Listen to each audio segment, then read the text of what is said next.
So there were 3 umpires because baseball season was getting ready to start.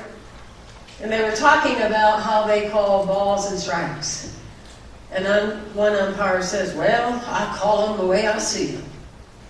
And another umpire, then he says, well, I call them the way they are.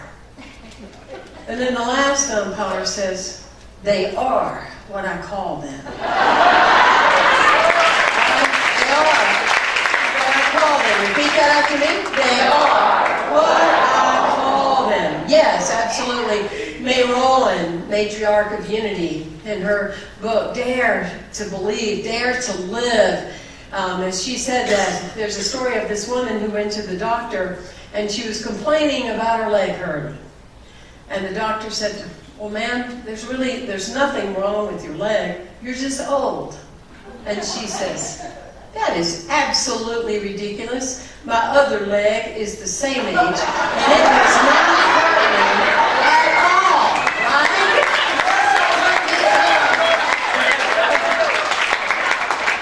And so Myrtle Fillmore, one of our founders of Unity, said very clearly that when we want prosperity, when we want health, when we want to be loved, when we want to be energized, we must realize that those are the things and the ideas, that is what we call.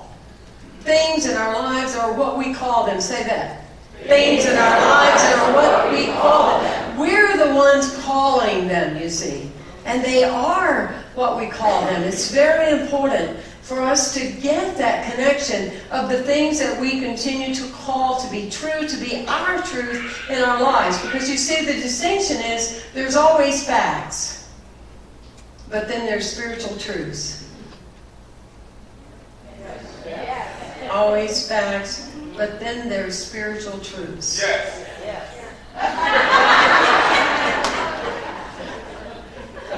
Okay.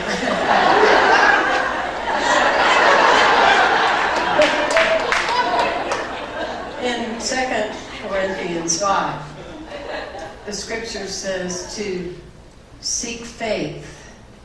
Seek faith, not by sight. Live your life by your faith, not by sight. When I was serving in the military, I was stationed at one small window at the jungle of Panama. And I was with the engineering army, and I was with communications, and we were supporting the engineers. And it was, you're talking way, way in the jungle.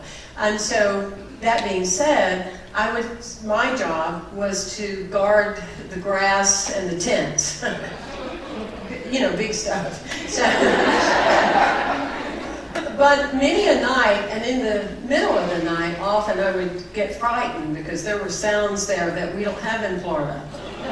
And so I would do my flashlight, and I noticed when I would beam it as far as I possibly could, I couldn't see anything. It went absolutely dark. But when I would just beam it and right in front of me, I could see, you see. And so that's what we do sometimes in life, is that we want to look too far ahead. We want to be able to see everything ahead, and rather than, I'm just going to do this step right now. I'm going to say yes to this step right now. We shut down often our dreams and our possibilities and our energy because we try to figure everything out before we even know what we want to figure out. And then we just stay seated. Anybody do that? Extroverts? Introverts? Okay. Life is about living and being able to connect the dots, you see. Reverend James Trapp, he at one time was the CEO of Unity Worldwide Ministries, right? And he said, we give directions and God makes the corrections. We give directions and God makes the corrections. I was speaking at my home church in Greenville, South Carolina. It takes me a few weeks to kind of get my real accent back, so bear with me. But anyway, I was speaking at my home church in Greenville, And I was getting into my personality a bit because I kept getting this nudge to talk about similar things that I talked to you about a couple of weeks ago. And I went, I don't know if I should do that. And I kept getting this nudge. Now, talk about the Mark Twain quote, about the two important days in your life, the day you're born and the day you know why. And I'm like arguing with myself on stage. I don't want to do that. I don't want to do that. But I finally surrendered, and I told the quote. And at the end of the service, Mark Twain's great-granddaughter came up and introduced herself to me, Susan Bailey, and said, "Thank you so much. It meant the world to me today that you talked about my great-grandfather."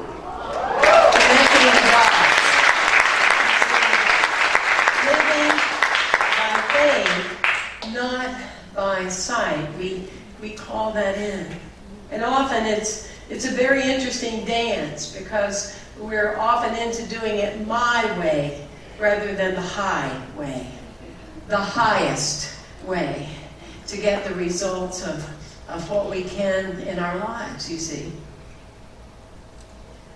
I went back to my high school reunion. When I left high school, I never wanted to go back. It was not on my bucket or my swimming pool list. I never wanted to go back. I was very excited to be leaving. I was, however, an overachiever. I was popular in school. I was the president of the student body. Okay?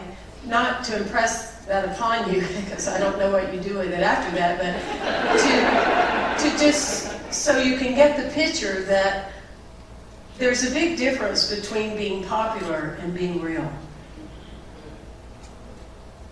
That stuck with me all my life. There's a big difference between being popular and being real. But see, in my high school, I couldn't be real. In my high school, I realized as I started getting this nudge to go to this reunion that they had never seen me, because I realized that I had never shown them most of me. Because where I lived, in the back country of Southern Baptist beliefs, I would only share parts of myself. So I wouldn't really let anybody in, because I was afraid that if they got too close to my heart, they would realize that I was different sexually, and that I was living a life as a gay girl. And back then, when people were known for that lifestyle, that way of life, often they disappeared. Often you don't know where they went. So I would be all joyful and everything with them, but they never knew me. And I needed to change that memory, you see, for me. Not for anybody else, because I thought, what if I go to this high school reunion and I say yes to life, like Eddie song, and I say I'm all in, and I say it is what I call it and what it's going to be, right? What would that look like? And so I went in and I said, "Hi, it's good to see everybody today. This is my lifelong partner, Barbara, and here we are, and let's have a really good time."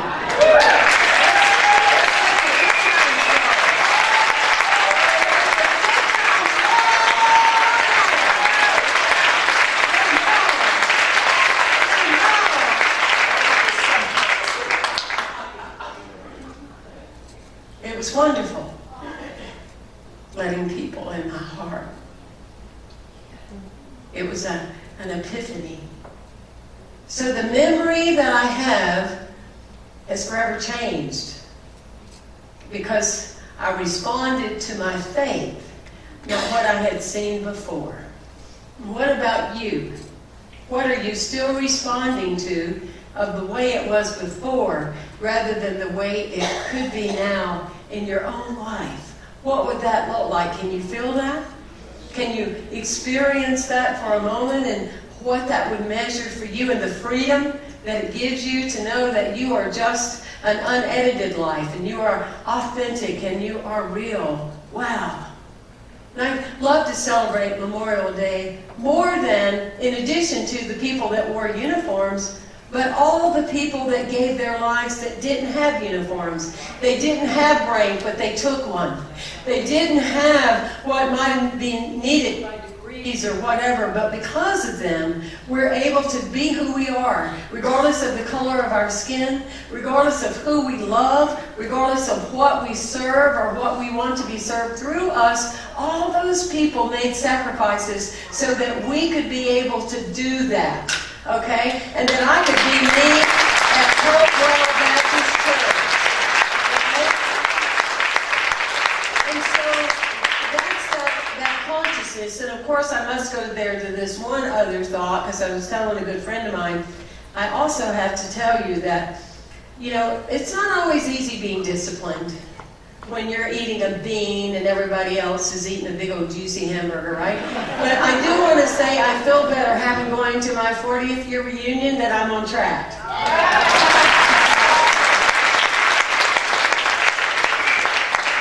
Elizabeth Blackwell said, you know, she was the first female physician. And she said, it is a privilege to be a pioneer. It is a pleasure to be a pioneer. And through hard times, through good times, through challenging times, to be able to pioneer an idea, there's nothing that comes better. So look at all of you out there today, pioneers. Can you imagine in lifetimes to come, they're going to be celebrating Memorial Day by faith. They're going to be celebrating that. And they won't even understand the conversation that there was actually war that created some of that intensity. Are you with me? Yeah. Can you imagine that some of your lineage will say, because of you and what you're saying and what you are calling in your life right now, that there will be the day that we actually have children saying, what is war? What does that mean? You can clap as a church.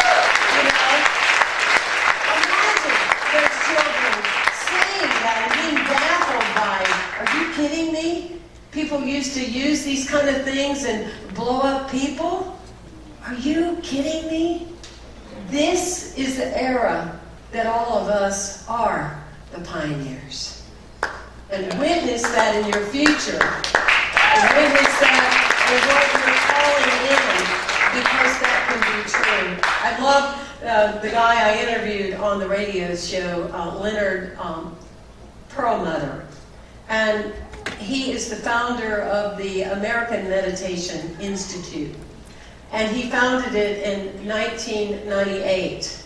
And they are approved, by the way, by the American Medical Association and by the Association of Nurses. And that's not the correct way, but I didn't know I was going to tell you this. It's just coming through and I don't want to argue with it. So anyway, they are approved. And he said, you know, when I was young and naive, I had a teacher tell me that 1 + 2 = 4. 1 + 2 = 4. And he said, I was naive, and at times I believed it, even though another teacher had taught me that 1 + 2 = 3. And he says, but I was naive then. And I had that in my unconscious, that 1 + 2 = 4, even though there was a bigger part of me that knew it wasn't true. It wasn't real, right? And he said that every now and then, when he would have one of his emotional buttons pushed, he would go back to 1 + 2 = 4, and it would cause him pain, and it would cause him struggle. What is your naivete through your life that you still carry, that you hold on to, that you can free yourself from that awareness? Does that make sense? What would that be for you, and how would it look? I'll close with the story of a vacuum cleaner salesman in rural Tennessee. You know, these are important things. And rural Tennessee, and woman lets him in, and he goes in all, you know, in his big energy of selling, And he said, this is a super duper vacuum cleaner. He said, it will do just about everything but make your meal. And he said, the dust and the bugs and all that stuff on the floor, he said, it will pick it up just like that. If it doesn't pick it up just like that, well, I'll eat it off the floor. And the woman looked at him and said, well, you might as well just go ahead and get your fork, because we don't have any power here.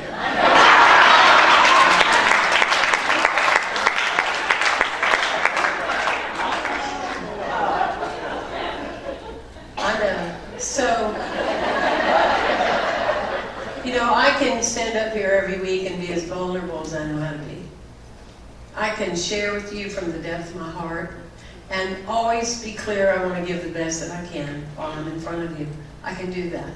And I can talk to you about principles that I have seen, the miracles, I've seen them in my own life and continue to. And I can tell you what is possible. But you are the one that has the power to change it.